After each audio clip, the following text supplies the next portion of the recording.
If you settle into your seat on a Sunday afternoon, coffee on the table, remote in hand, and start talking Cowboys football with friends, this is exactly the kind of conversation that naturally takes over the room. Not because it's flashy or headline-driven, but because it speaks directly to how Dallas is thinking, how they're diagnosing their problems, and what kind of football identity they're trying to build next. The Dallas Cowboys are not rushing their defensive coordinator hire, and that patience alone tells us this is not a symbolic move or a box-checking exercise. This is a philosophical decision, and if you look closely at the candidates they're interviewing, the message is loud, clear, and intentional.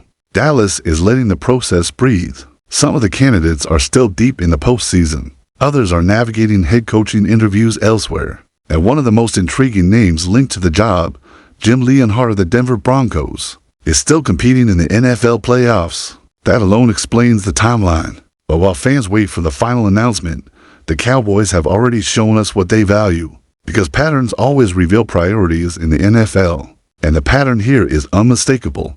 This search is about fixing the secondary. Out of the 8 known candidates connected to the Cowboys' defensive coordinator search so far, 5 come from defensive backs coaching backgrounds. That is not coincidence. That is strategy. Even more telling, among the 6 candidates without prior NFL coordinator experience. For our defensive backs coaches, and 3 of those currently serve as passing game coordinators, that detail matters. In today's NFL, the passing game is not just an offensive concept. It dictates how defenses are structured, how they practice, and how they survive. Teams that fail to adapt there get exposed, especially in January. The exceptions to this trend help reinforce the point rather than weaken it. Aaron White-Cotton, the in-house candidate, coaches the defensive line. Charlie Bullen, the Giants linebackers coach, served as interim defensive coordinator in 2025, giving him a unique resume. And Jonathan Gannon, the only former NFL head coach on the list so far, made his name in the league by coaching defensive backs in Minnesota and Indianapolis. Before climbing the ladder, even when Dallas looks outside the DB room, they're still gravitating toward coaches whose core understanding is rooted in pass defense. This shift represents a noticeable evolution in how the Cowboys approach coordinator hires. In previous years, Dallas leaned heavily toward former head coaches, betting on experience, authority, and organizational familiarity. This time, the search appears to be driven more directly by head coach Brian Schottenheimer, and it reflects a modern NFL truth. You don't stop today's offenses with reputation or resume length. You stop them with coverage intelligence, communication, adaptability, and player development on the back end. Hiring passing game coordinators and defensive backs coaches into top defensive roles has become increasingly common across the league. It's not a trend, it's a response to reality. Quarterbacks are more prepared than ever, offensive systems are more diverse, motion-heavy, and matchup-focused. Rules favor receivers. If your secondary can't communicate, disguise, and tackle in space, nothing else matters. Pressure up front means very little if the ball is out into seconds against soft or confused coverage. That's where this Cowboys search becomes especially interesting, because it aligns perfectly with their most glaring weakness. Dallas does not have a secondary problem because of scheme alone. They have a personnel problem, too. Darren Bland is the best cornerback on the roster, but he's coming off his second foot surgery in as many years. That's not nothing. Availability matters. Shaven Revel Jr. showed flashes as a rookie, but also struggled with consistency, which is exactly what you'd expect from a young defensive back thrown into meaningful snaps. The hope is that a full offseason helps him take the next step. But hope is not a plan, and going into the 2026 offseason, he remains a projection rather than a certainty. At safety, the picture is even murkier. There is no clear long-term answer, no proven stabilizer on the back end who erases mistakes or dictates coverage calls. That puts enormous pressure on the defensive coordinator, because safeties are often the quarterbacks of the defense. They control leverage, depth, rotations, and adjustments. If that position is unsettled, the entire structure becomes fragile.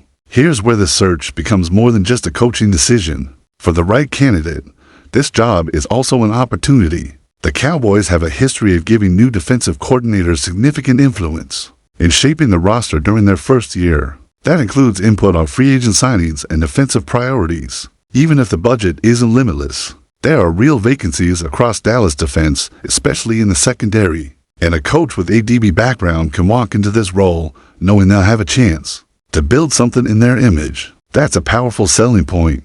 A defensive backs coach stepping into a coordinator role doesn't just want authority on Sundays. They want the chance to develop players, to identify traits they value, to install coverage concepts that match the personnel rather than force square pegs into round holes. Dallas can offer that, not total freedom, but enough influence to attract ambitious, forward-thinking coaches who believe they can elevate both scheme and talent. Now, it's important to keep perspective. This does not guarantee the Cowboys will hire a defensive back specialist. Searches evolve, new names emerge, interviews shift opinions, but so far, the direction is clear enough to matter. Dallas is telling us that stopping the pass is priority number one, and they are willing to invest intellectual capital, not just draft picks, into solving that problem. From a Sunday preview mindset, this is exactly the kind of behind-the-scenes storyline that shapes what we'll see on the field months from now. Defensive coordinator hires don't trend on social media like trades or draft picks, but they quietly define seasons. They influence how rookies are developed, how veterans are used, how game plans are built, and how adjustments are made when things go wrong. If Dallas gets this hire right, it could stabilize a defense that has been good but inconsistent, talented but vulnerable in the moments that matter most. And that's why this conversation matters. It's not about speculation for the sake of it. It's about understanding how teams think, how problems are identified, and how solutions are pursued in the modern NFL. The Cowboys aren't being subtle, and they don't need to be.